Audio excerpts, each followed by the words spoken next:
TV KPM.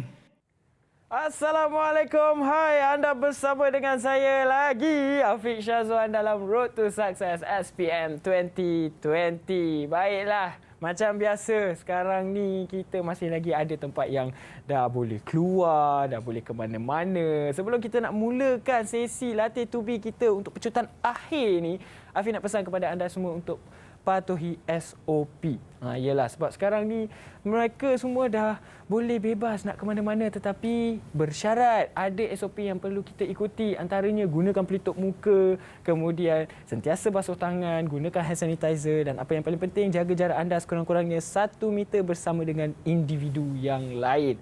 Kalau nak pergi ke tempat-tempat awam tu, jangan lupa untuk scan MySejahtera terlebih dahulu dan juga cek suhu. Baiklah, jadi kepada pelajar-pelajar SPM, mungkin ada yang dah rasa macam lega, dah merdeka, dah happy sikit sebab subjek-subjek teras mungkin dah selesai. Tapi sekarang ni nak fokus pula untuk subjek elektif ni sebab kita nak top up A dekat dalam result kita ni. Baiklah, jadi hari ini kita nak fokus pula untuk subjek Reka Cipta Pecutan Akhir. Jadi hari ini kira ada topik-topik yang mungkin akan kita fokus lebih sedikit. Mungkin ada yang lemah dekat sini, kita dah power dekat sini, tapi kita nak hebatkan sedikit di bahagian-bahagian yang mungkin kita kurang info kat situ. Baiklah, jadi kita nak tahu juga siapakah guru jemputan kita pada hari ini. Tanpa buang masa, mari kita sama-sama saksikan profil guru melalui video yang telah kami sediakan ini. Jom kita sama-sama saksikan.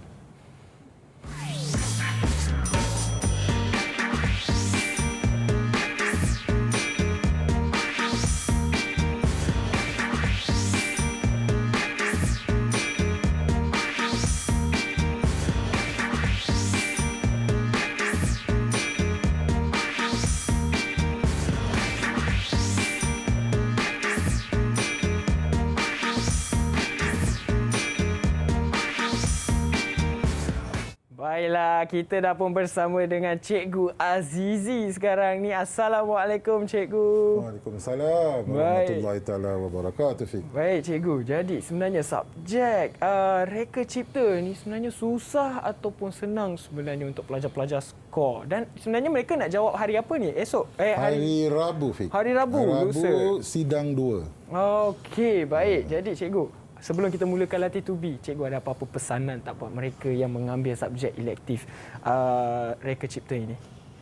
Okey, kepada pelajar yang mengambil Reka Cipta, calon-calon, ingat awak dah selesai pun kertas 2 ya. Jadi tinggal kertas 1 iaitu yang membawa ajaran 70 markah. Jadi buatlah latih tubi, tanyalah guru anda ya, kerana kita tinggal 70 markah saja nak skor. 30 markah tu kebanyakan kerja khusus ni kebanyakan markahnya mereka tinggi-tinggi, Fik. Jadi rugi kalau mereka tak skor untuk kertas 1. Baik, jadi kalau kita dah skor dekat kerja khusus tu, rugi juga untuk kertas seterusnya kita tak skor. Baiklah, itu pandangan Cikgu.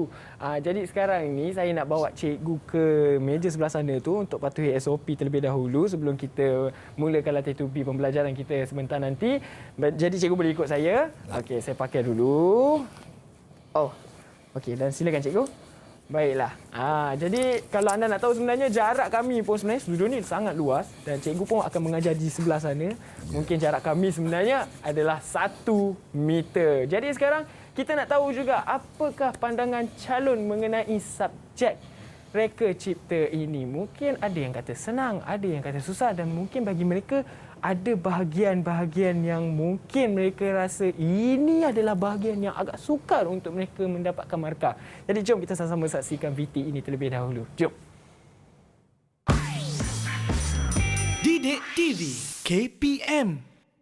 Kebetulan saya mengambil subjek Reka Cipta kerana subjek ini dapat meningkatkan ilmu pengetahuan dan pengalaman dalam kehidupan saya. Bagi saya, subjek Reka Cipta ni mudah untuk kita skor markah sebab nasihat daripada guru saya, dia cakap yang saya perlu fokus dalam kertas 1, soalan perbandingan. Sebab soalan perbandingan tu mempunyai banyak markah, mudah difahami dan mudah dijawab. Assalamualaikum warahmatullahi wabarakatuh dan salam sejahtera. Nama saya Nur Syazada binti Muhammad Wazli. Saya merupakan pelajar Reka Cipta dari Sekolah Menengah Kuasaan Syekh Syazli Shah Alam. Bagi saya, subjek Reka Cipta ni mudah untuk difahami kalau belajar suatu topik itu dengan lebih mendalam. Didik TV KPM. Ya, itulah dia pandangan calon mengenai subjek reka cipta. Jadi sekarang ini cikgu pun mungkin dah bersedia untuk mulakan latih tubi kita. Tapi sebelum itu mungkin ada juga pelajar-pelajar yang ada di rumah tak cukup bersedia. Mungkin tak sempat nak ambil alat tulis, tak sempat nak ambil kertas, sebab nak take note apa sahaja teknik dan juga tips daripada Cikgu Azizi sebentar nanti. Baik, Afiq bagi chance kepada anda semua. Kita berehat terlebih dahulu. Kita jumpa lagi selepas ini. Tapi cikgu dah boleh buka mas dah cikgu.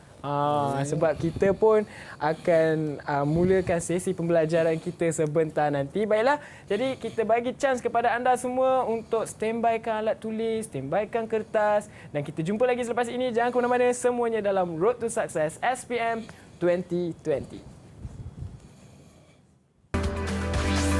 Didik TV KPM. Ini adalah merupakan salah satu projek penamburan pelajar di mana menggunakan kuasa bateri. Apabila dihidupkan Swiss,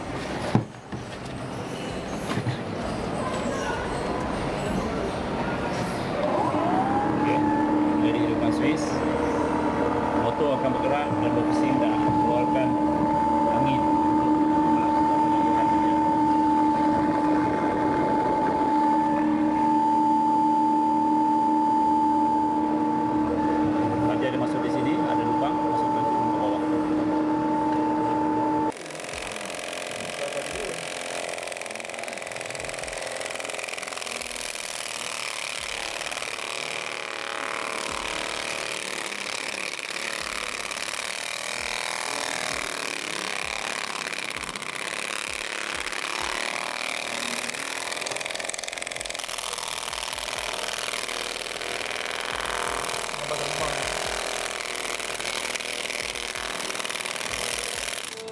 Dalam hasil, iya. Pak cepat tunjuk dia punya hasil dia. Terus surat khabar betul. Hasil yang sangat memuaskan je. Didik TV KPM. Baiklah, jadi anda dah sama-sama saksikan VT itu tadi. Baik, jadi sekarang kita akan mulakan sesi latih tubi kita bersama dengan Cikgu Azizi bagi subjek reka cipta. Tapi sebelum tu cikgu, kita ada juga pelajar yang akan bersama dengan kita di dalam studio. Mari kita perkenalkan pelajar dari SMK Seksyen 11 Shah Alam Selangor. Assalamualaikum semua, selamat petang. Buka mic. Jangan jawab tak buka mic. Tak dengar suara. Okey. Jadi Waalaikumsalam. Alright. Jadi inilah dia pelajar dari SMK Seksyen 11 Shah Alam Selangor. Mungkin anda dah biasa dah dengan Cikgu Azizi kan? Okey, baiklah. Jadi cikgu, sebelum tu saya nak anda semua pelajar-pelajar perkenalkan diri seorang demi seorang, bermula dengan Aina. Silakan. Assalamualaikum. Nama saya Aina Syazwana binti Abdul Muhaimin, merupakan atlet memanah dari Sekolah Sukan Negeri Selangor. Baik, seterusnya Afira.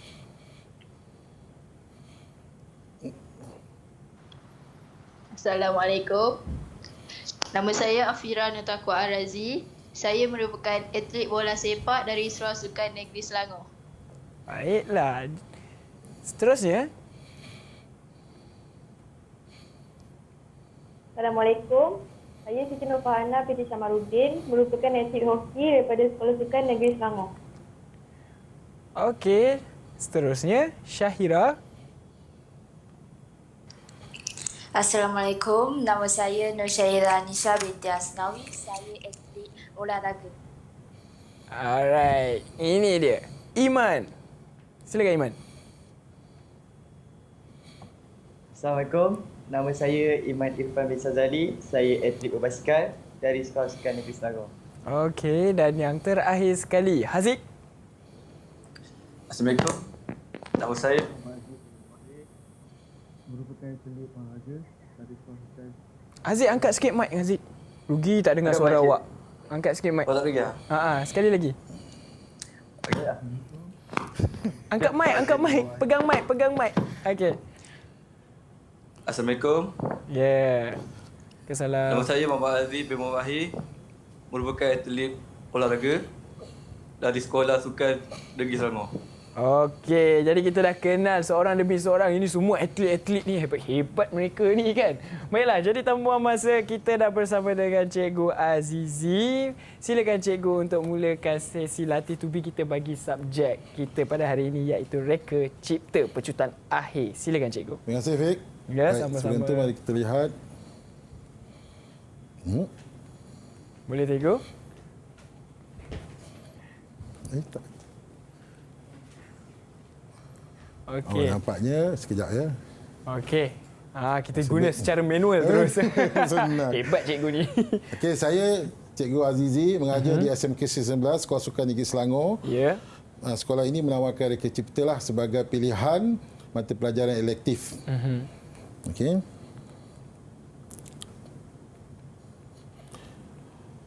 Baik, Reka Cipta seperti yang penonton dan juga para pelajar lihat tadi, ada montaj tentang projek. Itu adalah projek yang dibuat oleh para pelajar dalam kertas 2. Kalau kita tahu Reka Cipta SPM kodnya 3763. Jadi kertas 1 peperiksaan bertulis 3763/1 yang akan diambil oleh para pelajar pada hari Rabu ini 15 Mac. Dan kertas 2 kerja khusus SPM 3763/2 telah pun diselesaikan oleh para pelajar lah. Alhamdulillah, walaupun pandemik dengan tak datang sekolah, tapi para pelajar, saya dapat maklumat seluruh negara pelajar Reka Cipta berjaya menyiapkan kerja khusus ni. Tahniah kepada calon Reka Cipta tahun ini. Memang dugaan anda memang kuat. Tapi jangan takut. Kertas 2 dah selesai. InsyaAllah hari ini kertas 1 cikgu cuba membantu calon-calon untuk menjawab bagaimana menjawab dan mendapat markah. Baik. Boleh cikgu, baik. Jadi wajaran kertas 1 70% seperti yang saya kata tadi, 30% dia untuk kertas 2. Jadi 70% tinggi juga ni. Jadi jika tak belajar dan tak tahu cara nak jawab, rugi. Okey. Baik. Jadi Reka Cipta kertas 1 ada bahagian A, bahagian B. Bahagian A 20 soalan. Cadangan masa yang diperuntukkan dia 2 jam setengah, Fik. Jadi kita peruntukkan 1 jam untuk jawab bahagian A. Cadangan dia lah. Baik. Jadi dalam dalam bahagian A ni, soalan ni adalah lebih kepada pelajar untuk mengingat dan memahami lah. Kira aras rendah lah yang membawa markah 50 markah. Okey, dan semua tajuk daripada tingkatan 4 sampai tingkatan 5 ada ditanya dalam bahagian A. Untuk bahagian B pula, kita cadangkan dia 4 soalan je. Tapi masa yang dicadangkan untuk menjawab tu ialah 90 minit. Kenapa ya? Kerana bahagian B ni merupakan bahagian soalan aras sederhana dan aras tinggi. Okey. Jadi dalam soalan B ni menguji pelajar untuk memahami, mengaplikasi, menganalisis, menilai dan akhir sekali mencipta. Okey, membawa markah 50 markah juga. Kebanyakannya ada aras sederhana dan tinggi. Jadi untuk hari ini cikgu nak fokus kepada bahagian B dahulu. Sebab seperti yang kita tahu, masa merupakan musuh kita. Jadi kita pergi bahagian B. Kita pergi yang susah dulu. Baik. Okey, kalau boleh cikgu nak terangkan supaya pelajar semua dapat dan mengetahui bagaimana cara yang betul lah menjawab bahagian B ni, supaya pasal markah dia 50 markah walaupun 4 soalan ya. Kemudian kalau insya-Allah jika diizinkan kita akan pergi pada bahagian A. Cikgu akan terangkan tip-tip sedikit bagaimana menjawab bahagian A. Baik. Kita pergi kepada soalan 1 Soalan 1 bahagian B. Okey. Biasanya soalan Reka Cipta ni dia banyak gambar, Fik. Dia akan bagi gambar. Di sinilah kemahiran pelajar diuji untuk menilai atau menganalisis atau melihat gambar ni apa yang maklumat yang boleh diperoleh daripada gambar tersebut. Okey. Jadi jika kita lihat pada gambar tersebut dan soalannya mengatakan darjah 6 menunjukkan aktiviti mempromosi satu produk. Keyword dia ialah aktiviti mempromosi. Jadi seperti yang kita tahu, promosi ni ada 4, iaitu periklanan, publicity, promosi jualan dan akhir sekali jualan langsung. Jadi yang mana satu yang kita nak letak jawapannya di sini? Jadi jawapan itu terletak pada dalam gambar ini. Okey, boleh saya tanya pelajar saya sudah jawab? Boleh. Cikgu okey, kita boleh suruh pilih. Syazwana lah. Syazwana. Nyatakan kaedah promosi itu. Syazwana. Promosi jualan. Okey, promosi jualan. Macam mana awak tahu jawapan dia promosi jualan? Sebab promosi jualan ni selalunya dia kat gambar dia ada pameran, ada orang pegang kupon, ada macam hadiah atau sampel macam tu. Okey.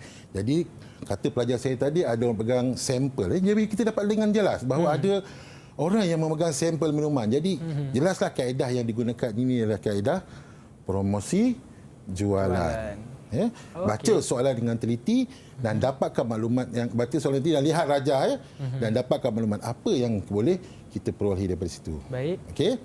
Baik, kita pergi kepada soalan seterusnya. Okey, tadi dah tahu dah promosi jualan. Jadi ditanya pula, apakah kelebihan tentang promosi jualan ini? Iaitu kaedah promosi ini. Okey. Jadi kita tanya lagi seorang pelajar saya, boleh? Boleh. Walaupun dia orang pelajar sukan, tapi mereka bijak juga dalam akademik. Okey, mari kita tanya Haziq. Okey, Haziq. Haziq, apa kelebihan gunakan kaedah promosi ini? Okey, kelebihan dia boleh memastikan produk sentiasa mendapat sebutan. Okey, dapat sambutan. Maka hasil jualan sentiasa meningkat. Okey. Tengok ya. Aziz tadi jawab, dia ada fakta, kemudian saya tanya lagi. Sebab jawapannya tak cukup lengkap. Terima kasih, Zik.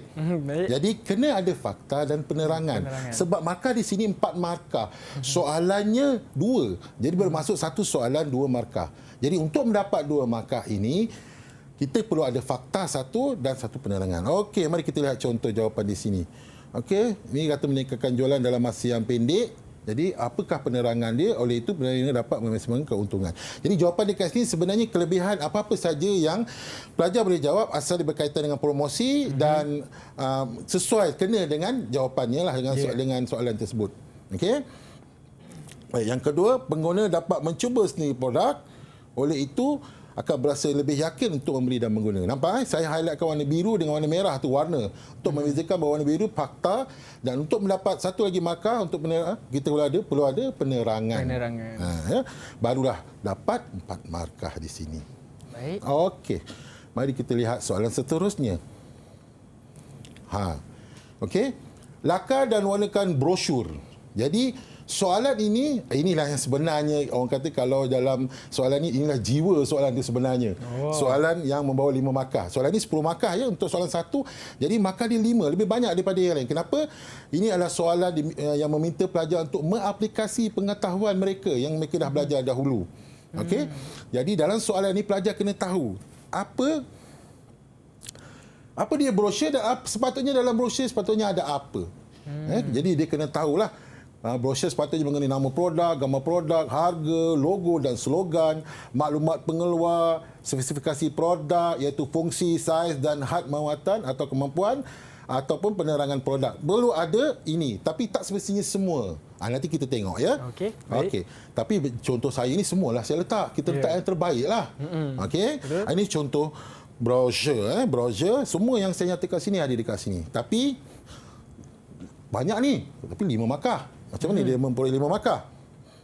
Okey. Yang pertama, dibuat lakaran brosur, dapat 1 markah. Dia warnakan brosur tersebut, dapat 1 markah. 2, 3, 4 ni lah maklumat. Maklumat ni inilah. Brosur mengandungi apa? Ni 1 sampai 7 ini. Jadi maklumat yang mana-mana di atas 3 tu, kalau ada dalam ni, maka pelajar akan mendapat penuh 5 markah. Baik. Warna memang telah diarahkan supaya pelajar membawa warna. Sekurang-kurangnya 3 warna. Kerana apa? Kerana ada soalan yang mungkin meminta untuk pelajar atau calon mewarnakan. Jadi, warna pun ada markah. Maksudnya penggunaan warna yang sesuai. Ya, penggunaan warna yang sesuai. Biasanya kalau dah tak ada sangat tu matahari perbezaan, tak ada warna lah, pinjamlah 3 warna daripada kawan yang berlainan warna. Jangan ambil hitam, biru tu semua. Pilihlah kontra, warna yang kontra supaya kita boleh gunakan untuk menjawab. Baik. Okay. Baik. Jadi selesai sudah soalan 1. 10 markah. Okay, kita pergi kepada soalan 2. Okay. Soalan 2 biasanya adalah soalan yang meminta pelajar untuk menganalisis. Kalau kita lihat di sini, okey, kita ada satu alat, okey, soalan dia Raja 13A menunjukkan alat penaburan makanan haiwan ternakan mudah alih, dan Raja 13B menunjukkan litas skematik alat penaburan itu. Jadi di sini pelajar perlu membuat analisis litar ini untuk menjawab soalan. Okey, dia bagi satu gambar. Tu gambar produk, dia bagi lita. Jadi reka cipta ni bukan sekadar melukis je, Fik. Kena tahu engineering pun kena tahu juga. Ini sistem ni. Banyak. Sistem elektrik. Baik. Jadi, untuk menjawab soalan ni, murid perlu mengetahui dan memahami simbol komponen dan fungsinya. Simbol elektrik atau elektronik lah. Jadi, dia kena tahu, baru dia boleh jawab. Okey, mari kita lihat soalan dia, ya. Berdasarkan rajah 13A dan rajah 13B, kenal pasti kesan pada motor DC. Motor DC ni maksudnya direct current lah. Motor yang menggunakan kuasa bateri. Jadi dapat kita lihat di sini dalam gambar memang ada bateri dekat sini, bateri 9 volt. Dalam gambar lita tersebut juga ada simbol menunjukkan komponen bateri dekat sini. Okey. Apa lagi yang ada dalam lita? Okey. Dapat kita lihat ada simbol Swiss, ada simbol LED, ada simbol perintang, ada simbol motor dan satu simbol tapi dia tak bagi nama. Jadi pelajar perlu tahu nama tersebut untuk menjawab soalan ini. Okey. Jadi kalau pelajar yang memang mengetahui atau menghafal simbol, dia akan tahu ini adalah simbol perintang. Tapi dalam perintang ini ada arrow. Jadi bila arrow dia menunjukkan bahawa ia adalah perintang boleh laras ataupun rheostat. Okey. Okey. Dah tahu dah semua apa yang ada dalam lita ni, barulah kita pergi kepada soalan. Baik. Kenal pasti kesan pada motor DC jika voltan ditambah kepada 12 volt. Sekarang pakai bateri 9 volt. Dia upgrade jadi 12 volt. Apa berlaku kepada motor? Dia nak tahu.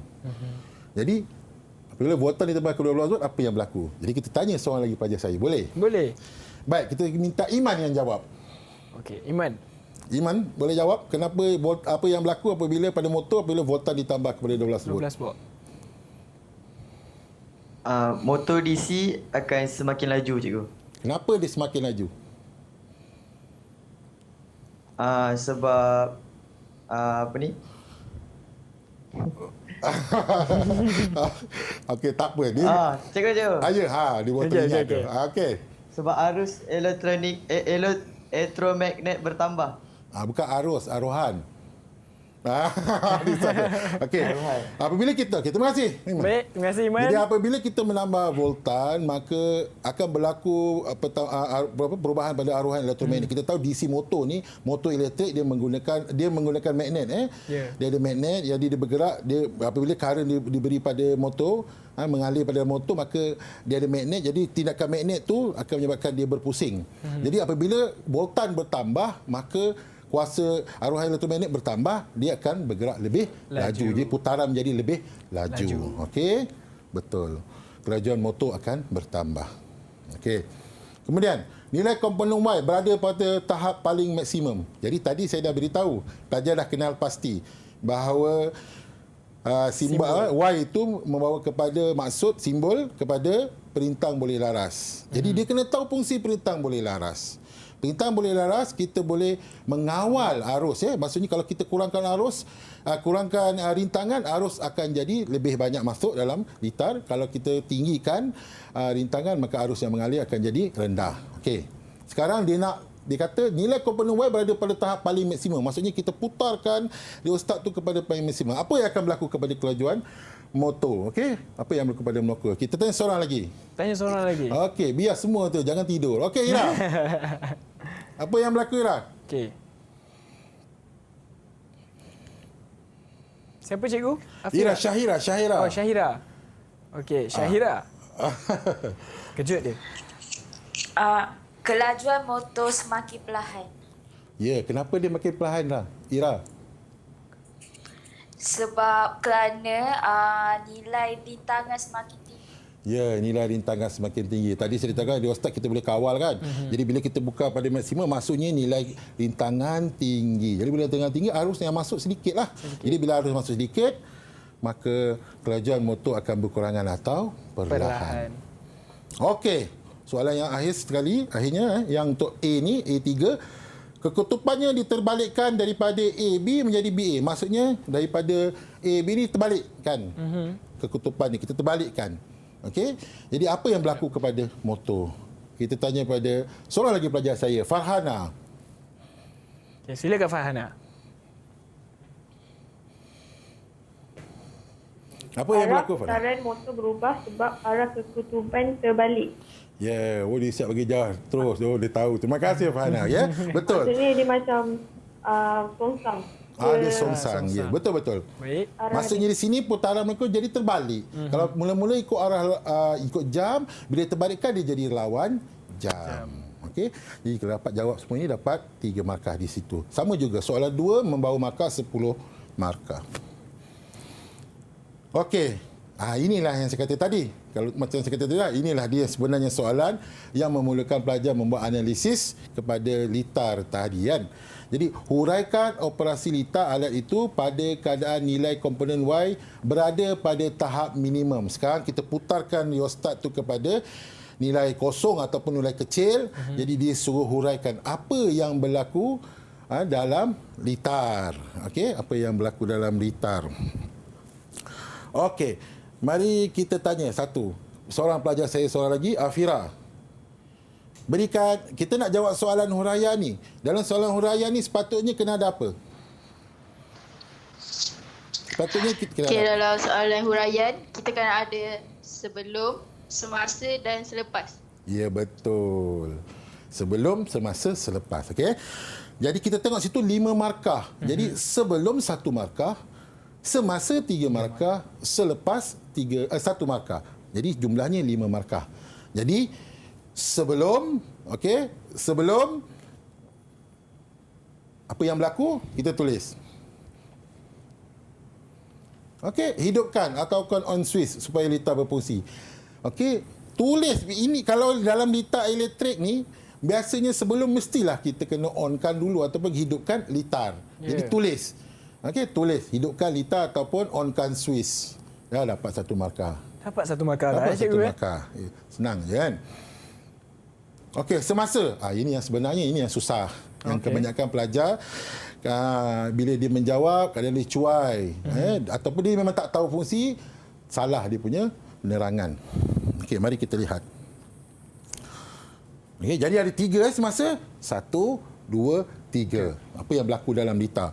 Arus elektrik daripada sumber kuasa bateri akan mengalir ke dalam litar dan seterusnya memutarkan motor DC. Baru 1. Daya kilas yang terhasil menolak makanan haiwan keluar menerusi nozzle. Makanan haiwan akan terus ditabur. 2.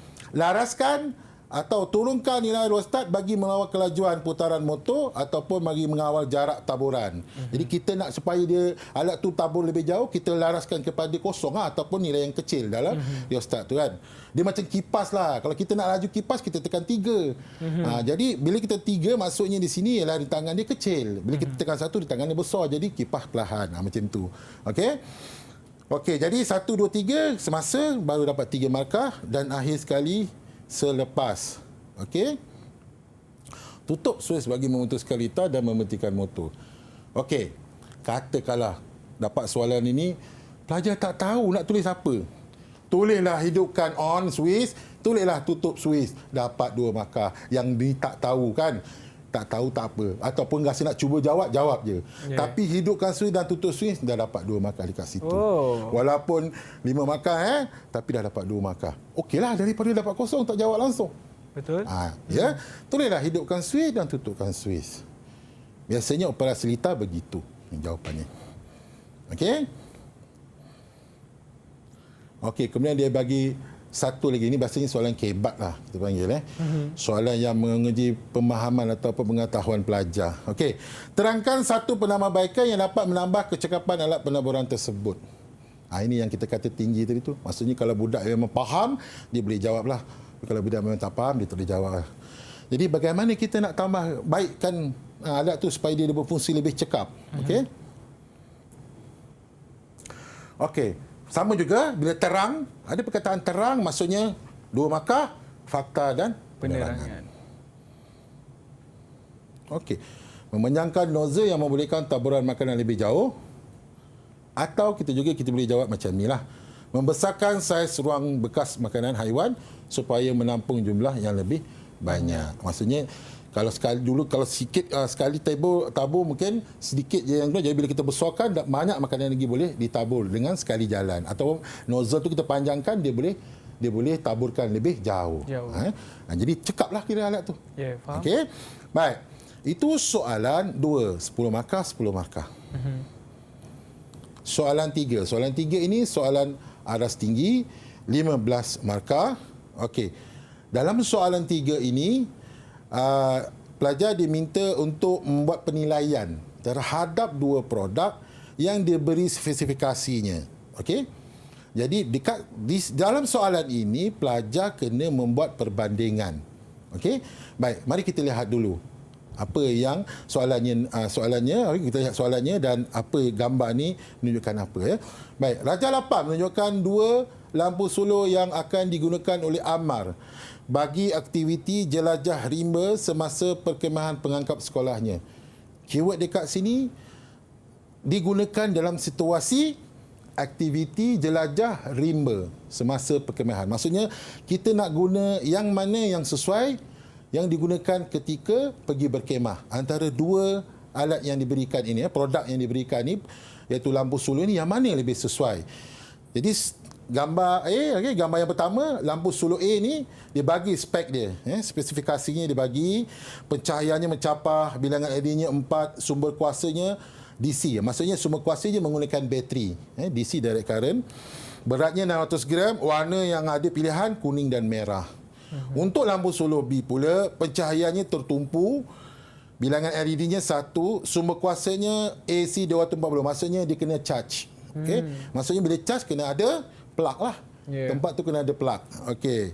Plug power kan. Okey. Kemudian beratnya 400 gram dan warna yang ada ialah hitam dan putih. Jadi dia dah beri 2 alat lampu suluh dan dia beri spesifikasi.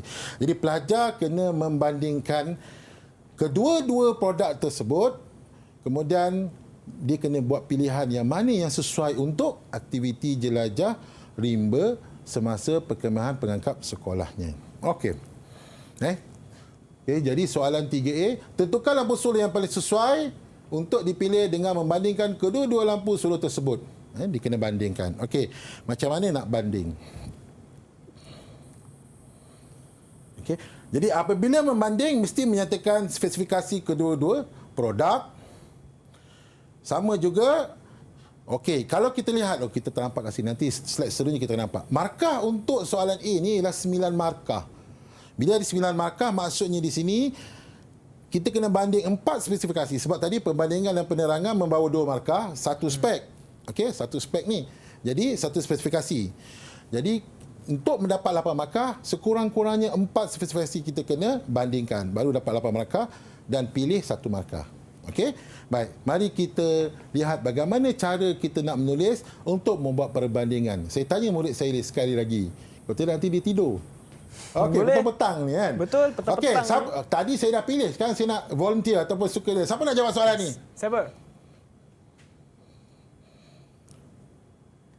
Dengar. Siapa yang belum jawab lagi? Semua dah jawab dah sebenarnya. Saya rasa semua dah jawab.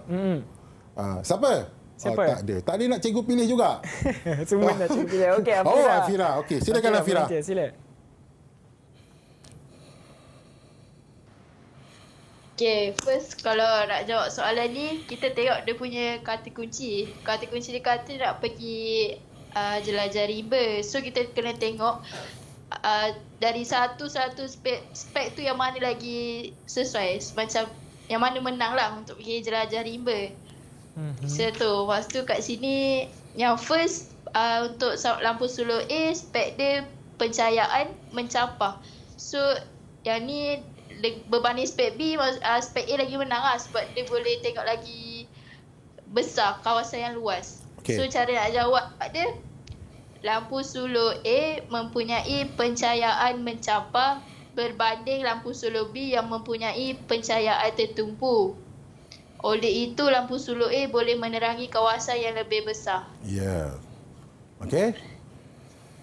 Betul. Okey. Jadi, saya kata tadi kan, bila kita nak banding, kita kena sebut kedua-dua spesifikasi. Okey, sebelum itu, ada anak murid saya kata, kita kena lihat yang menang. Apa maksudnya itu? Baik. Apabila kita membandingkan spesifikasi, okey, kita pilih yang mana yang lebih sesuai. Jadi, kita tick. Jadi pencahayaan, dari segi pencahayaan, antara 2 lampu suluh ini, pencahayaan lampu solar A lah yang kita pilih untuk aktiviti perkhemahan ni. Sesuai dengan situasi. Sebab kita bila camping biasanya melibatkan kawasan hutan. Jadi lebih baik kita dah ada lampu solar yang boleh terangkan kawasan yang lebih luas. Betul. Jadi dekat sini spesifikasinya dia menang. Itu maksud anda boleh saya kata menang lebih tu. Jadi kita tanda menang. Okey. Jadi baru kita tulis perbandingan. Jadi lampu solar A mempunyai pencahayaan mencapah berbanding lampu solar B mempunyai pencahayaan tertumpu. Oleh itu lampu solar A menerangi kawasan yang lebih besar. Okey. Seterusnya. Siapa lagi? Siapa lagi nak Siapa lagi yang boleh nak jawab? Tak ada. Aina. Aina. Aina. Okey, Aina Sauzana, silakan.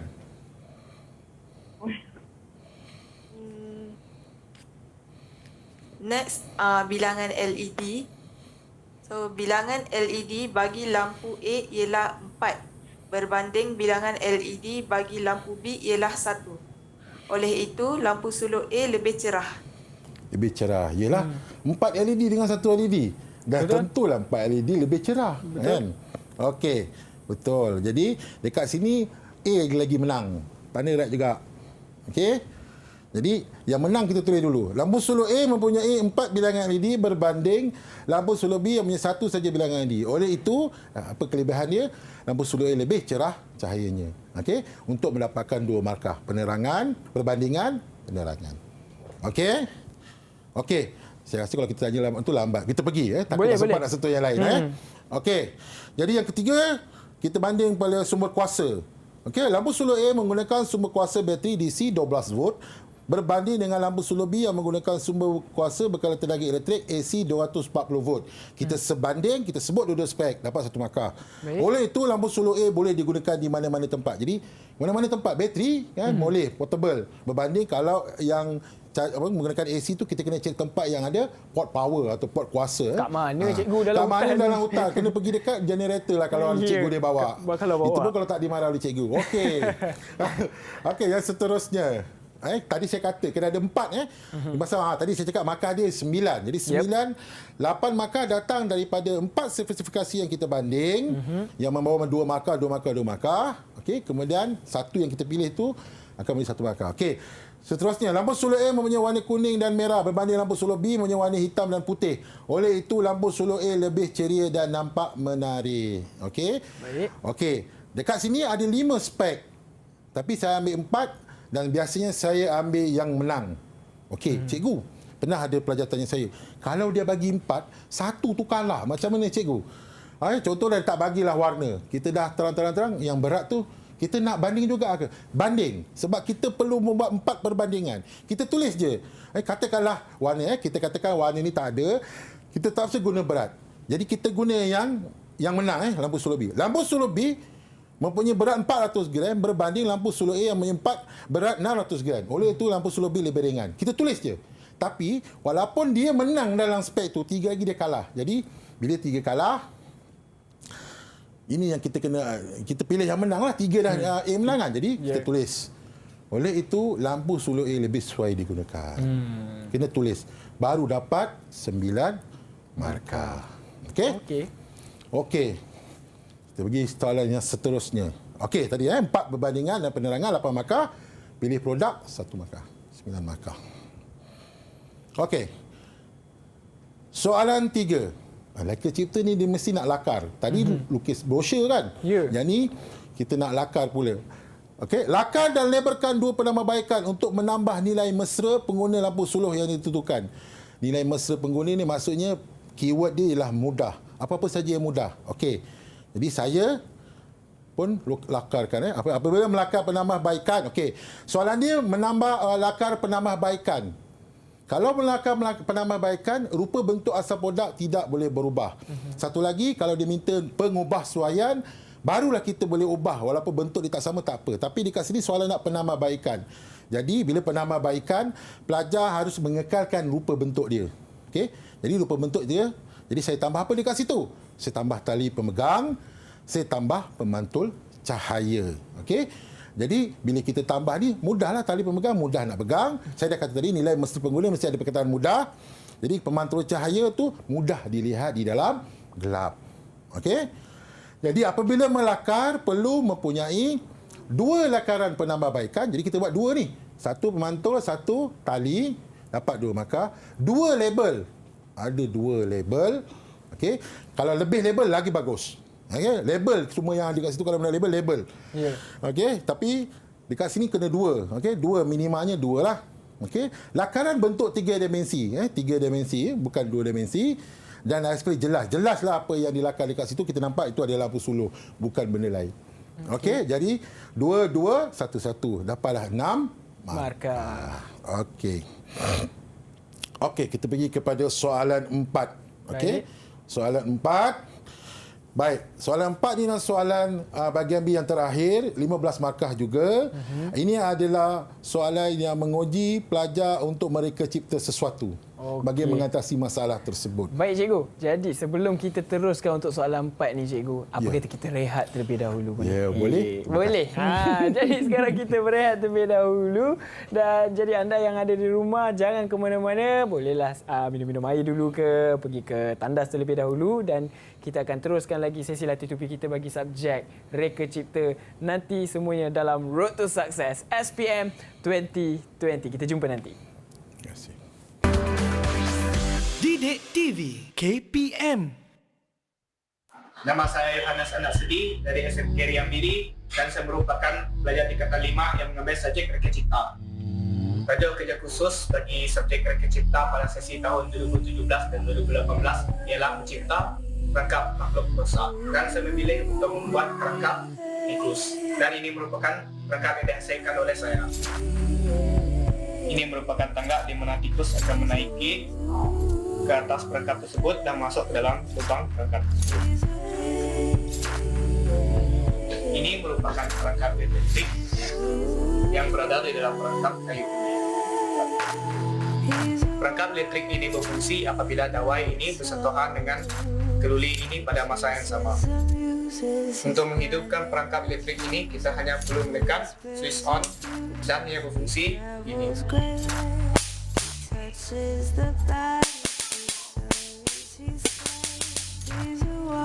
Ini merupakan komponen elektronik yang digunakan saya untuk menghasilkan perangkap elektrik.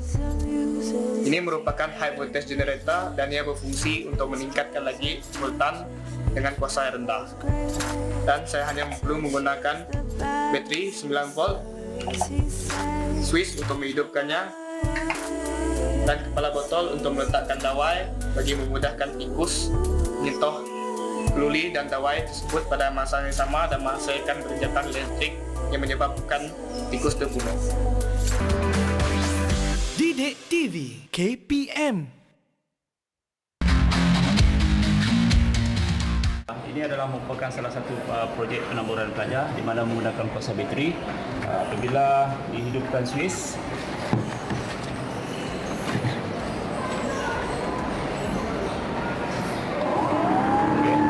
dihidupkan switch, motor akan bergerak dan berpusing dan mengeluarkan angin.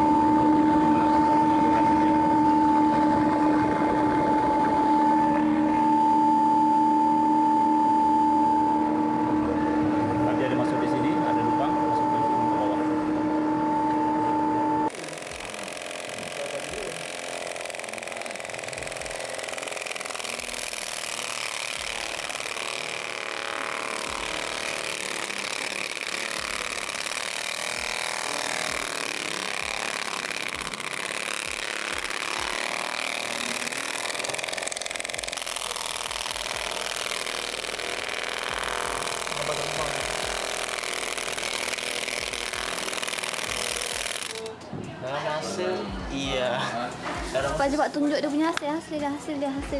Dia surat gambar betul. Hasil yang sangat memuaskan je.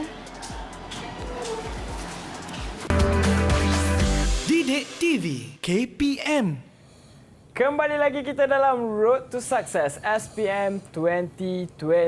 Jadi anda semua dah berehat dan kita kembali lagi kali ini untuk melakukan latih tubi pecutan akhir bagi subjek Reka Cipta bersama dengan Cikgu Azizi. Silakan Cikgu. Okey, terima kasih Fik. Sama-sama. Tadi kita soalan 4 Ya, terhenti di soalan 4. Berhenti di soalan 4. Baik. Untuk soalan 4, sama juga. Dia akan bagi satu gambar raja. Okay, raja, dia akan bagi satu raja. Raja yang menunjukkan situasi. Okay. Jadi dalam soalan ini, Raja 6 menunjukkan situasi seorang pekerja ladang sedang menaikkan setandan buah kelapa sawit ke atas sebuah lori dengan menggunakan pancang atau sebatang besi tajam. Okey, dalam soalan ni jelaslah dia cerita panjang dekat sini. Tapi boleh juga soalan berbunyi begini. Raja 6 menunjukkan sebuah pekerja ladang Raja 6 menunjukkan situasi seorang pekerja ladang di sebuah ladang kelapa sawit. Cukup. Kalau soalan yang contoh saya ni, okeylah. Dia cerita mengangkat tandan lah, lepas tu menggunakan pancang lah. Diterangkan tentang gambar tersebut. Tapi soalan juga boleh berbunyi macam saya katakan tadi.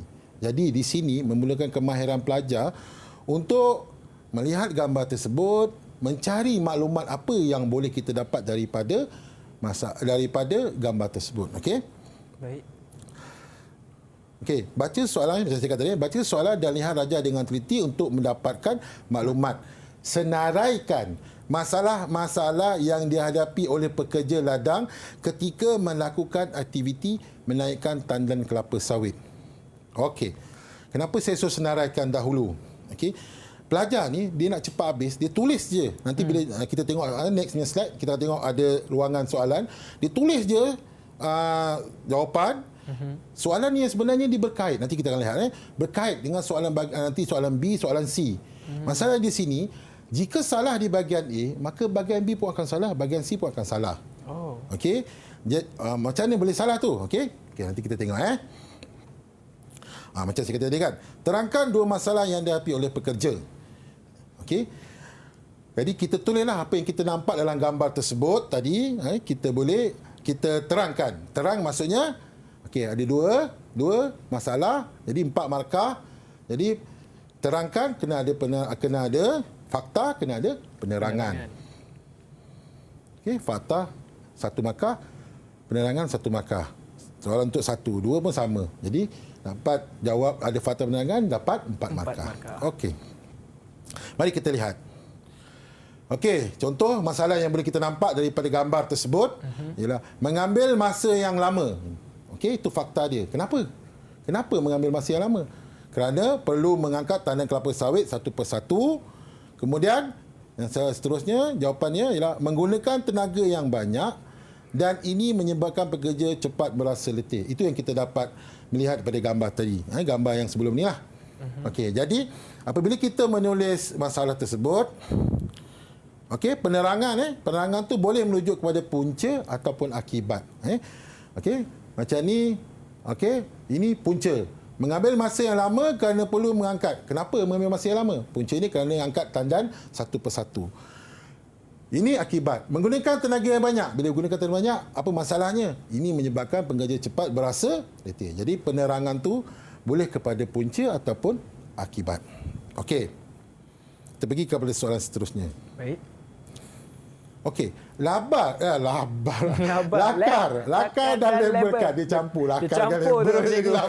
Okey. Lakar dan labelkan satu reka ciptaan bagi mengatasi masalah di jawapan 4A. Ini yang saya katakan tadi. Ini jantung dia ni. Maksudnya okey, ni pasal dia 7 markah. Memang inilah jantung dia, kena reka cipta. Satu lagi soalan ini berkaitan dengan 4A tadi. Okey. Tadi kita katalah itu masalah ni, masalah tu Apabila kita lakar dekat sini, lakaran kita itu tidak menyelesaikan masalah yang kita katakan tadi. Okey, contohlah kalau dia kata cepat berasa letih, tapi dalam lakaran dia tak menunjuk pun yang dia lakaran itu, reka ciptaan itu menyelesaikan masalah letih, tak tunjuk pun. Maka dekat sini tak dapat markah. Okey? Itu yang saya kata tadi. Jadi mula-mula pelajar perlu senaraikan dulu.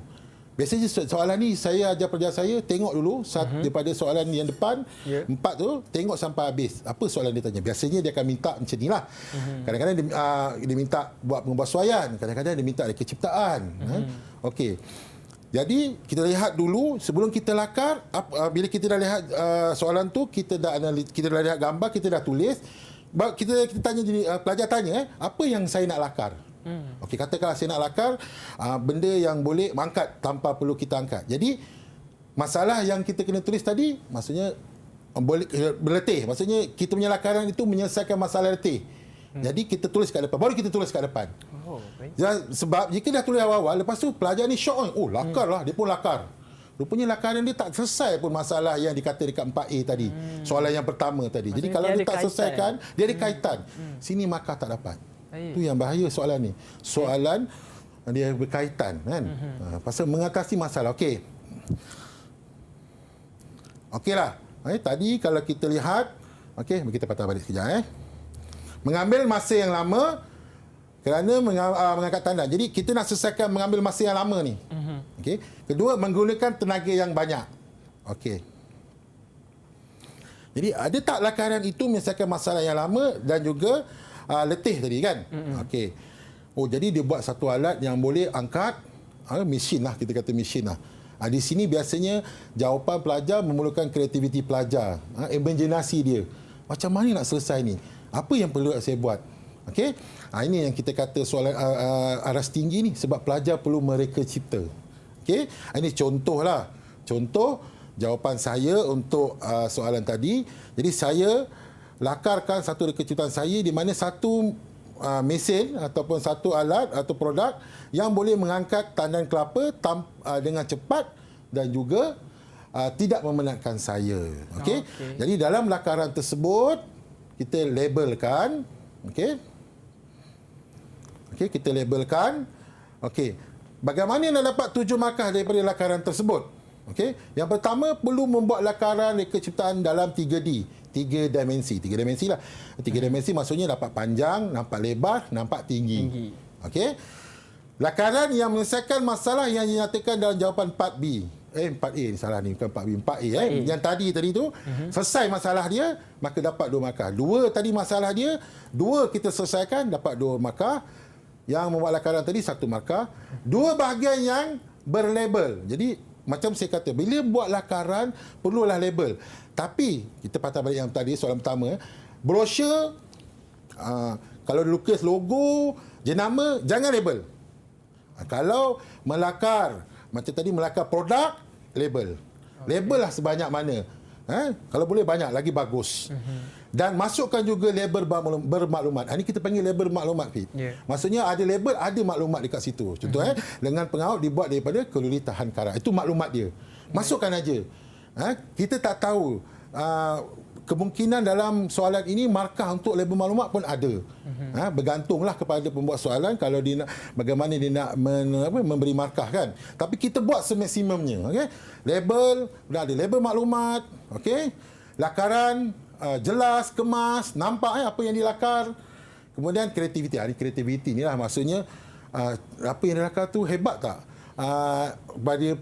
Maksudnya kreatif tak cara penyelesaian dia. Dapat 1 markah. Jadi 2, okey, 2, 1, 1, 1 dapat 7 markah. 7 markah. Okey. Tapi dekat sini memang memerlukan pelajar untuk ada kemahiran melakar lah.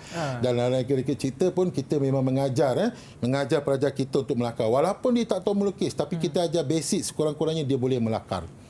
Memang ada satu bab dalam tingkatan 4 iaitu asas lakaran. Kalau tak silap saya pada rancangan yang lepas Cikgu Azhar dia tunjuk bagaimana untuk melakar teknik untuk melakar. Okay? Jadi memang tak larilah lakaran dengan reka cipta. Okey, satu lagi, lakaran jangan terlalu kecil. Macam ni sedang elok lah. Maksudnya kita menggunakan 2/3 daripada kotak yang disediakan. Okay, kita menggunakan 2/3. Jelas nampak cukup besar. Jangan terlalu kecil, jangan terlalu lakar hujung ke. Tak nampak ataupun terlalu itulah maksudnya tak sesuai dengan kotak yang diberikan kan. Kita dah bagi kotak besar tu, lakarlah besar tu. Gunalah seboleh mungkin. Sebolehnya. Lakarlah sebolehnya. Okey, jadi bila kita dah lakar tadi, daripada 2 masalah, kita lakar, lepas tu kita berilah kelebihan reka ciptaan kita tadi itu, apa kelebihan dia berdasarkan daripada yang kita lakar tadi. Jadi, ini pun sama sebenarnya bergantung kepada lakaran kita, yang mana lakaran kita tadi bergantung pula pada masalah yang kita nyatakan. Jadi, kelebihan tadi itu sepatutnya menjawab kepada masalah kita nyatakan dalam 4A tadi. Mari kita lihat. Okay, sama juga bila terangkan 2 markah untuk 1, 2 markah untuk 2. Jadi markahnya 4. Okey, bila kita menerangkan, okey, kita tulis dulu lengan pengaut. Katakan lengan pengaut tadi. Kita tulis lengan pengaut ni tak dapat markah lagi. Sebab lengan pengaut ni telah pun kita tulis dekat label, dekat lakaran kita. Jadi, kita kena tulis fakta dia. Boleh berpusing 360 darjah, fakta dia. Jadi, apa kelebihannya? Boleh membolehkan aktiviti mengangkat tandan kelapa sawit dilakukan dari pelbagai arah. Okey? Okey, kemudian seterusnya pencengkam buah, okey, mempunyai jari yang besar. Pencengkam buah tak dapat markah, yang biru ni baru kita dapat markah. Okey. Mempunyai jari yang besar dan ini membolehkan ia mencengkam tandan kelapa sawit dengan jumlah yang banyak. Jadi cepatlah kerja kita, tak penat bekerja tu. Selesai tak masalah kita nyatakan tadi? Selesai. Okey. Okey, tadi dah selesai dah bahagian B. Alhamdulillah. Jadi sekarang ni jika ada masa, kita ada sedikit masa, saya nak terangkan sedikit bahagian A, bahagian A. Yang kita kata adalah sendah tu. Tapi banyak pelajar buat silap, cuai ketika menjawab, menyebabkan dia tak dapat markah. Okey, kita lihat perkara yang perlu diingat ataupun benda yang biasa yang dilakukan oleh pelajar dalam bahagian A. Okey. Yang pertama, ejaan nama peringkat cipta. Salah. Ejaan salah. Ejaan salah membawa maksud lain, maka tak dapat markah. Istilah, dalam reka cipta ada istilah. Macam contohnya faktor pemilihan tempat, faktor reka bentuk. Itu istilah. Jadi istilah tu mesti ikut ejaan yang betul dan tangan ditambah-tambah. Nanti kita tengok contoh. Kita tengok contoh. Okey, ejaan nama alatan tangan atau mesin mestilah betul. Kiraan kos perlu masukkan rumus, simbol peratus atau unit RM. Okey. Tidak menambah jawapan dengan membuat garisan jawapan sendiri. Okey, ini nanti saya tunjukkan. Ada dibagi dalam soalan, 3 je dia nak. Dia pandai-pandai bagi tambah jawapan bawah dengan harapan pemeriksa tanda betul. 3 jawapan atas salah, yang bawah je yang betul. Tetap tak dikira. Sebab jawapannya mesti ditulis di atas garisan yang disediakan. Jangan pandai-pandai tambah jawapan. Dah tu tambah tu jawapan yang betul, yang tak tambah tu jawapan yang salah. Rugi. Okey? Dan tidak memberi jawapan dalam satu baris yang sama. Ada 2 jawapan pula dekat situ. Disuruh pemeriksa pula pilih. Kita yang orang yang menanda tu pilih mana jawapan yang betul. Itu pun dikira salah walaupun satu betul. Okey. Mari kita lihat contoh. Okey. Ini ejaan salah lah. Mereka cipta enjin steam ni. Okey. Mereka cipta enjin steam ni sepatutnya orang lain dia tulis jawab salah. Okey. Zulkifli, nama dah betul. Tapi ejaan tak salah. Dia letak Zulkifli. Ejaan dia sepatutnya nanti kita tengok apa jawapan dia. Dan menukar nama lain. Robert Young. Sebenarnya bunyi seakan sama tapi ejaannya lain. Okey. Okey, mari kita lihat ya. Pertama tadi jawapannya enjin steam ialah James Watt. Tadi kan Zulkifli Haji Harun. Tadi ejaan dah betul lah tapi dia tambah A jadi Zulkifli. Jadi lain tu. Salah. Walaupun bunyi sama. Tadi semua sama juga Robert Young. Sebenarnya Robert Young. Salah juga. Cuai kat sini Okey, ejaan nama mestilah betul dan tepat. Baik. Nombor 2 contohnya, okey, ini istilah yang tidak tepat. Kalau pelajar kecil dia mesti tahu istilah yang tepat untuk prinsip ni. Okey, nanti kita lihat jawapan dia. Mengubah istilah, maksudnya istilah tu tak ada pengalaman tu, dia pandai dia tambah. Okey, dia buat istilah sendiri. Okey, ataupun dia guna mata pelajaran lain punya istilah. Tapi kita mesti guna istilah dalam reka cipta. Kemudian ini yang saya kata tadi tu, dia pandai-pandai tambah jawapan dekat bawah dengan harapan dapat markah walaupun salah yang atas. Tak ada tak dikira. Okey, kontra salah. Okey, mari kita lihat jawapan yang betul. Ini jawapan yang betul. Nama Islam mestilah betul dan tepat. Prinsip kebentuk ada 7. Kesatuan, imbangan, penekanan, pergerakan, corak kontra, rentak dan corak.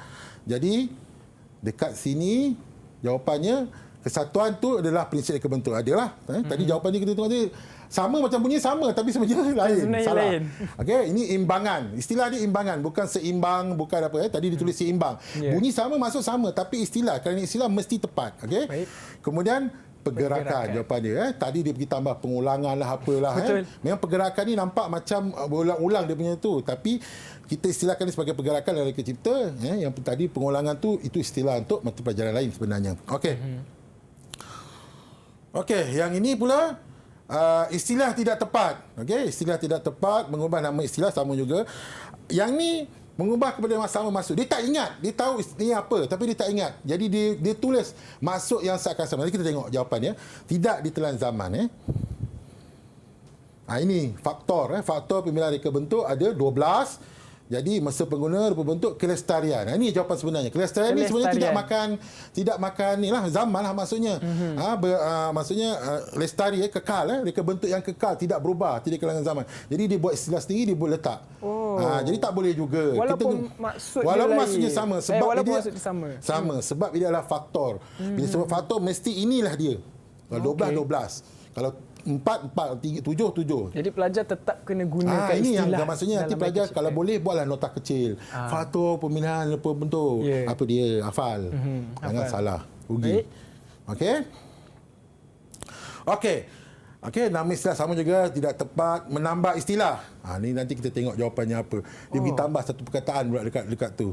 Menambah satu perkataan cikgu pun sebab dia istilah. Bila kita kata istilah ni dia tak boleh. Okey. Jadi dia ditambah salah juga. Walaupun nanti kita tengok jawapan dia sama je maksud dia, tapi pasal dia istilah tak boleh. Baik. Okey, sudah memberi jawapan yang betul namun buat 2 jawapan. Yang ni dia tak pasti, dia buat atau. Dia suruh kita nak pilih. Maksudnya bukan kita, maksudnya cek orang yang menang di kertas tu pilih. Mana satu jawapan dia. Ini pun kira salah walaupun salah satunya betul. Okey. Kita tengok jawapan dia. Okey, seperti kita tahu terdapat 4 kaedah promosi dalam reka cipta iaitu pengenalan, promosi jualan. Tadi yang soalan 1 tadi, nilai 4 tadi. Promosi jualan langsung, publicity. Jadi kita kena letak yang mana satukah kaedah promosi di sini yang sesuai dengan kaedah sini. Jadi kalau publicity ni maksudnya dia menaja. Jadi kalau letak penajaan pun salah juga. Istilah dia dekat dalam reka cipta ialah publicity. Dalam promosi ni nama dia ialah publicity. Sama lah kan penajaan juga tu. Tapi salah ya, jangan letak penajaan. Itu penerangan. Maksudnya sama maksud. Tapi di sini dalam ni kita dah pakai publicity. 4 kaedah. Jualan langsung. Tadi dia tulis jualan secara langsung. Salah juga. Okey, artinya promosi jualan. Tadi dia tak tahu mana tu, dia pun ditulis atau. Atau maksudnya ataupun dia buat stroke dia tulis kat bawah ke. Jadi ada jawapan kat situ tak dapat markah, dikira salah. Walaupun jawapan dia betul. Sebab dia suruh masa satu tu tentulah salah, jawapan dia nak satu je kan. Jadi salah dekat situ. Jangan tulis macam tu. Tulis jawapan yang pasti. Okey? Seterusnya. Okey. Untuk soalan ini, murid terkeliru dengan faktor pemilihan reka bentuk. Tadi tu, faktor yang tadi tu dia terkeliru. Ini sebenarnya faktor yang lain pula. Jadi dia terkeliru. Jadi dia tulis masa pengguna, had muatan. Okey. Ini bab pengujian prototype ni. Dia ada faktor dia. Jadi kita lihat apakah jawapan yang sebenarnya. Okey. Jadi jawapan sebenarnya ada 2 iaitu kefungsian dan had kemampuan. Jadi ini penerangan bagi yang di bawah lah. Okey. Jadi pelajar kena tahu faktornya apa. Baru tulis itu. Memang bila dah banyak sangat faktor dia pun keliru. Okey? Dia pun keliru. Jadi sebenarnya kena banyak buat latih to be. Baru mereka takkan terkeliru kan cikgu. Okey, soalan yang inilah soalan mengira kos. Tiap tak tahu mesti ada. Cuma sama ada dia nak tahu nilai kos dia berapa ke, keuntungan berapa ke, ataupun margin keuntungan dia berapa ke, tapi dia terbalik macam tu. Tapi memang akan ada. Okey. Jadi latih to be soalan ini rugi kalau tak tahu jawab. Ini matematik mudah aja. Kalau matematik yang teori pun susah boleh buat, takkan matematik mudah tak boleh buat. Jadi dalam mengira ni pelajar kena bawa kalkulator, jangan lupa. Okay. Jadi pelajar perlu bawa alat tulis, pensel warna, kalkulator. Banyak juga peralatan. Macam seni dengan engineering dulu pun ada kan. Okey. Jadi kesalahan yang biasa dibuat di sini ialah pelajar tidak menulis bila mengira kos mesti ada RM, ringgit Malaysia. Dia terlupa, dia kira betul tapi lupa tulis. Tak ada markah kat situ. Okey. Benar, rumus salah biasa. Bila rumus salah, kiraan salah. Lepas tu bila kata kiraan beratus, dekat sana ada peratus, mesti menulis simbol. Menulis simbol peratus dekat situ. Dia lupa tulis, jadi tak dapat markah juga. Penat dia kira. Salah ni salah, habis. Daripada 3 markah tak dapat markah. Tulis formula pun dah dapat markah ke atau macam mana? Tulis formula pun dapat markah. Dia sebenarnya bergantung. Kadang-kadang ada jawapan tulis formula dapat markah. Ada yang kiraan dapat markah. Baik. Sebab dekat sini saya nampak 3 markah. Ya, 3 markah. Jadi biasanya tulis formula, kiraan, jawapan. Jalan kerja lah. Kiraan tu jalan kerja. Jalan kerja, faham? Jawapan. Baik. Alright. Ini yang jawapan yang betul.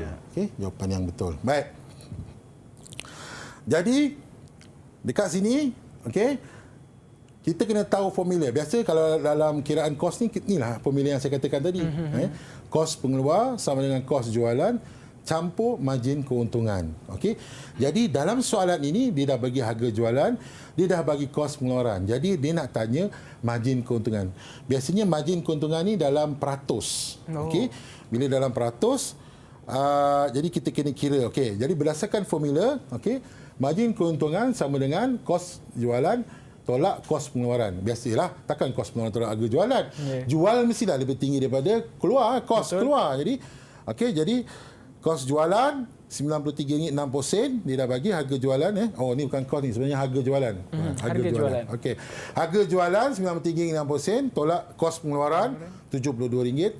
Jadi dapat RM21.60. Tak habis lagi kiraan tu, baru dapat satu markah di situ. Okey. Okey, masukkan formula peratus margin keuntungan sama dengan margin keuntungan kali 100 bahagi kos pengeluaran. Okey. Jadi RM21.60 dalam 100% bahagi dengan kos pengeluaran dapatlah 30%. Jadi peratus margin keuntungannya adalah 30%. Okey? 30%. Lupa pula orang lupa kita ada pelajar. Ya. Setakat yang saya terang ni, ada tak yang awak tak faham? Dia kena lama biar nanti dia takut dia tertidur.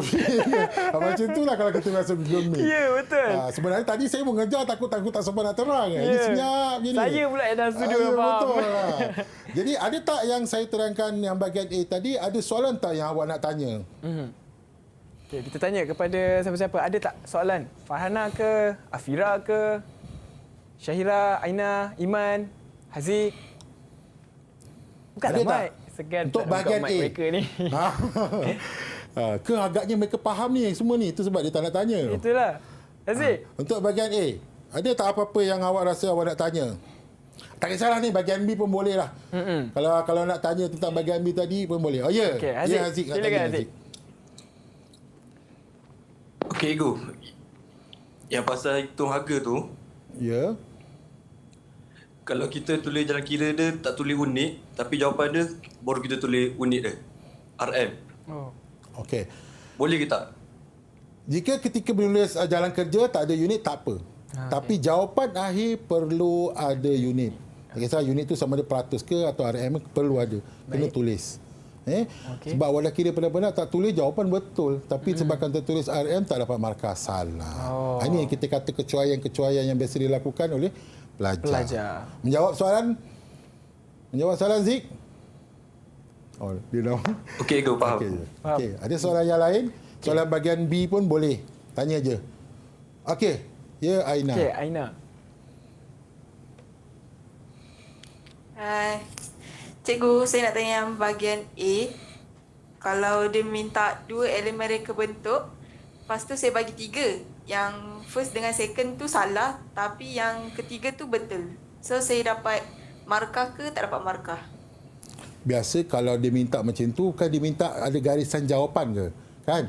Jawapan 1, jawapan 2, jawapan 3. Jadi kalau 2 di atas salah, salah lah. Kalau yang 1 tu akhirnya betul, betul lah. Yang saya kata ni, dia jawab, minta 3, dia bagi 4. Okey, dia bagi 4. 1 salah, 2 salah, 3 salah, dia tambah 1 garisan lagi, dia buat jawapan betul. Itu tak dapat markah.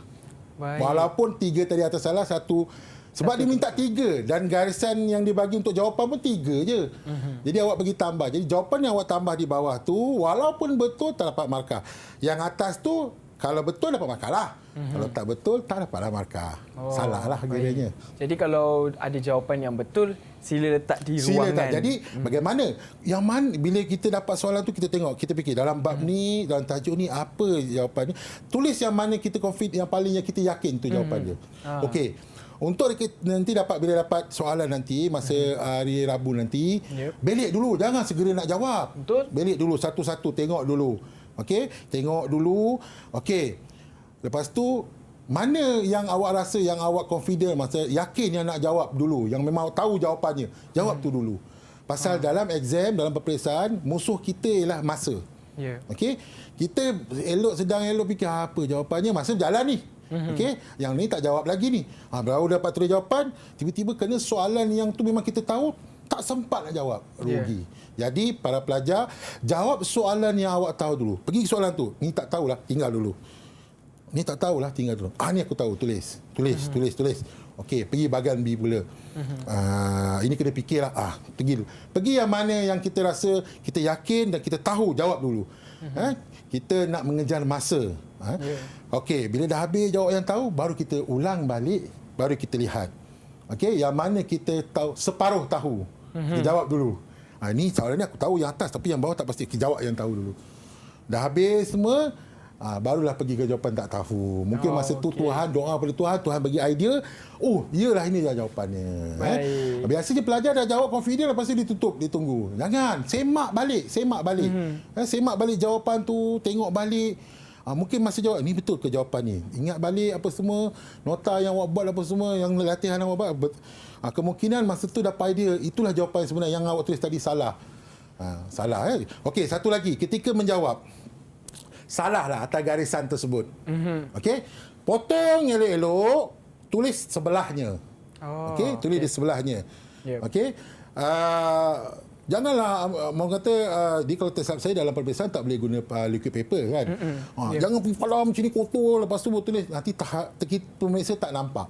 Potong je elok-elok satu garisan, tulis di sebelahnya. Tak muat, tulis di bawahnya. Okey, tulis di bawahnya untuk jawapan yang salah tersebut. Baik. Okey. Atau katakan 1, 2, 3. 3 dia salah. Dia potong. Dia tulis bawah. Jangan takutlah pasal sebab apa? Yang tulis di atas tu awak dah potong. Jadi dah tak ada ruang nak tulis kan? Tulis bawah. Itu lain cerita. Tapi ini dia bagi jawapan dia nombor 3, lepas tu nombor 4 dia letak juga jawapan. Itu tak boleh. Tapi kalau dah salah yang 3, contohnya kan 1, 2, 3, salah yang 3 ni. Potong elok, tak ada ruang nak tulis. Tulis dekat bawahnya. Jadi biasanya pemeriksa akan tahulah. Okey. Terima kasih cikgu di atas tips daripada cikgu untuk pelajar-pelajar.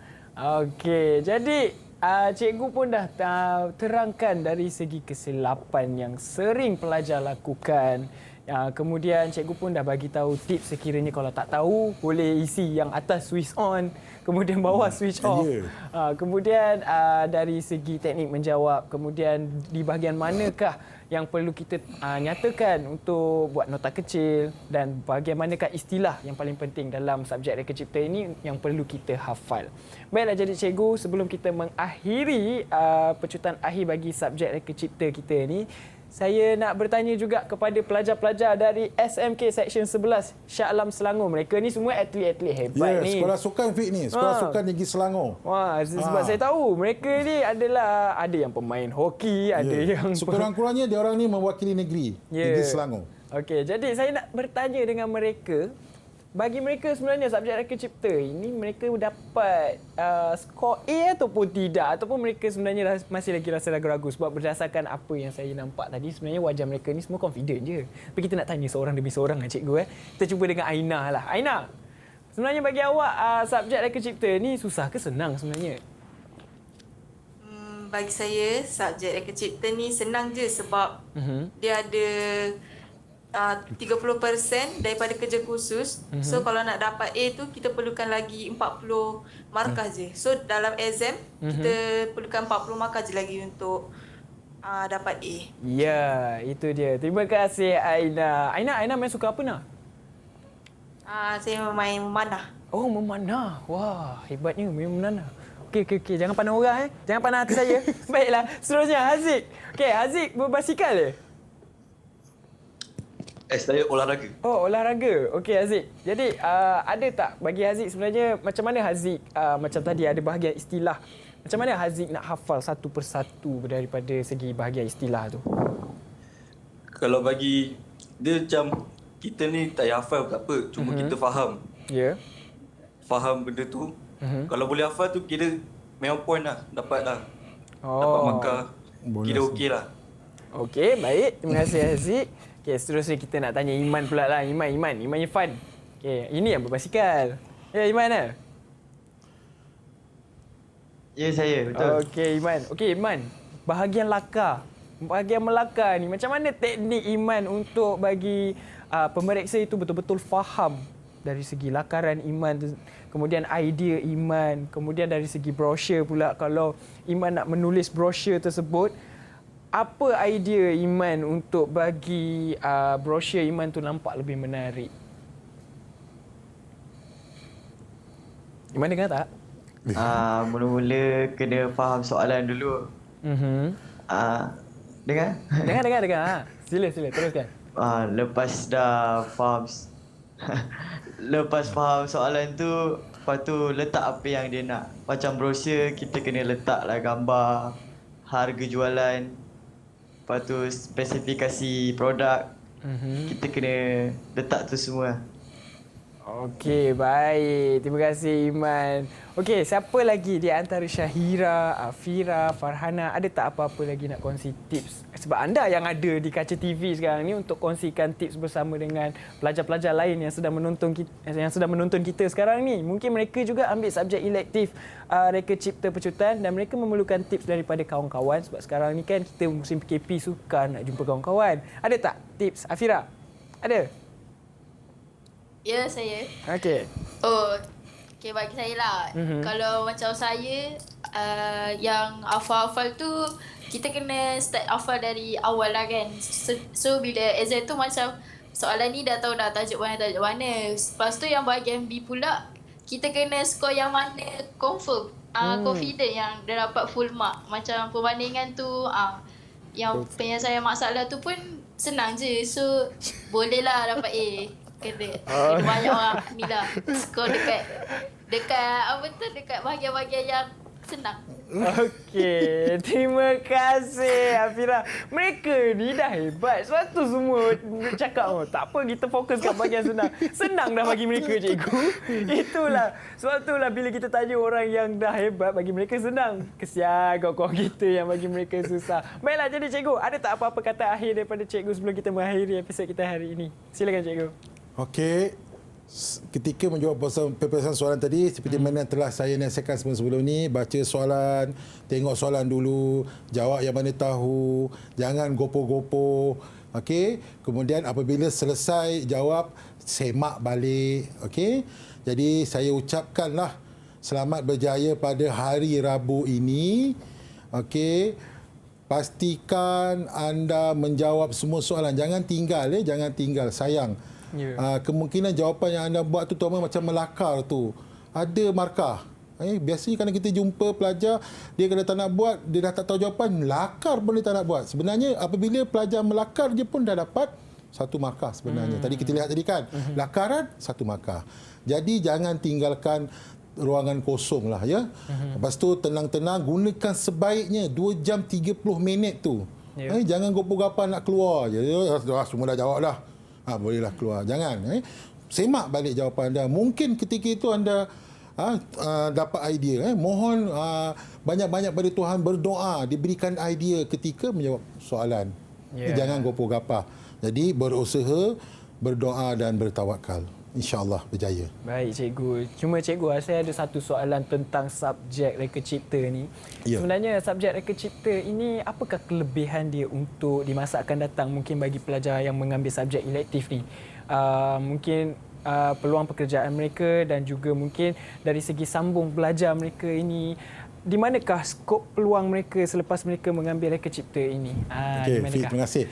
Kalau kita lihat tadi dalam Reka Cipta ada subjek macam lukisan, ada kan? Ya, betul. Lakaran apa semua tu. Kemudian ada pula aspek engineering dekat situ. Betul. Jadi kelebihan pelajar yang ambil Reka Cipta ini, dia boleh pergi kepada kedua-dua bidang ini. Dia kalau dia nak pergi ke bidang yang melakar, contoh macam architecture, landscape designer, apa tu industrial designer contohnya kan. Kemudian lebih nak engineering pun boleh sebenarnya ke arah sistem mechanical, ke arah kejuruteraan mechanical, kejuruteraan elektrikal. Semua dia ada ajar dalam Reka Cipta. Jadi pelajar Reka Cipta berpeluang untuk masuk bidang yang memerlukan mereka untuk melakar macam bidang tadi kan, architecture sebenarnya kan. Juga boleh pada bidang kejuruteraan. Kemudian itu yang bagusnya. Ada juga saya rasa macam boleh jadi bidang perniagaan juga sebab ada promosi. Ada perniagaan juga sebab kita dah ajar pelajar dah penat-penat lakar, dah penat Reka Cipta, mana nak pasarkan, itu sebab kita ajar juga sedikit bidang pemasaran tu, bidang pemasaran. Saya rasa sayangnya lah waktu saya sekolah saya tak ambil subjek ni. Sebab saya rasa macam bila dah dah belajar selama 1 jam setengah bersama dengan Cikgu Azizi. Dia rasa sebenarnya subjek ini sangat menarik.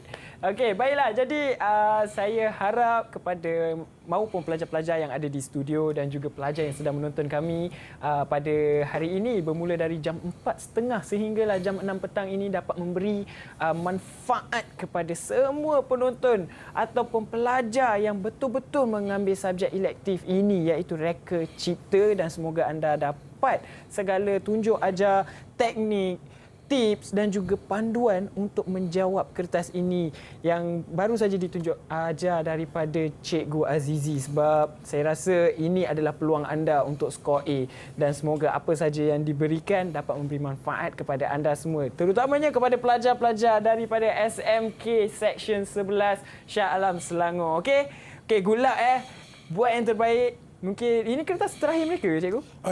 Hari yang sama dia orang ambil sains sukan. Oh. Tadi kita ada sains sukan kan? Sains sukan jadi pagi. pada hari yang sama, dia pagi sidang pertama sains sukan, tak silap saya kertas 1 kot. Kemudian sidang 2 Reka Cipta, sidang 3 petang sains sukan lagi sekali. Oh. Jadi hari Rabu tu baru mereka merdeka. Okey. Baiklah, jadi sebelum anda mencapai kemerdekaan itu, buat mak ayah anda bangga. Banyakkan je, cukupkan je A dekat dalam result, alright? Baik, do your best, dan saya nak ucapkan terima kasih kepada Cikgu Azizi. Terima kasih juga kepada pelajar-pelajar dari SMK Section 11 Shah Alam Selangor dan juga anda semua yang menonton setia dari jam 3 petang sehinggalah jam 6 petang hari ini bersama dengan saya Afiq Syazwan, dan insyaAllah ada rezeki kita jumpa lagi semuanya dalam Road to Success SPM 2020. Bye. Assalamualaikum. Didik TV KPM. Assalamualaikum. Saya ingin mengucapkan selamat maju jaya kepada pelajar yang akan menduduki peperiksaan CJ Pelajaran Malaysia, terutama kepada anak saya Iman Irfan bin Sazali di Sekolah Sukan Seksyen 11 Shah Alam. Saya mendoakan agar pelajar diberi kesihatan yang baik dan dipermudahkan menjawab soalan serta memperolehi kejayaan yang cemerlang. Buat guru dan ibu bapa, semoga didikan dan doa kita mengiringi kejayaan mereka. Assalamualaikum, saya Razina binti Razali dan Hafizal bin Jaafar, ibu dan ayah kepada Afiran Ahwa Ar-Razli binti Hafizal, pelajar tingkatan 5 di Sekolah Sukan Selangor. Saya mengucapkan anak-anak SPM 2020 semoga tabah, tenang. Kepada Afira dan kawan-kawan, patuhilah SOP dan jaga diri.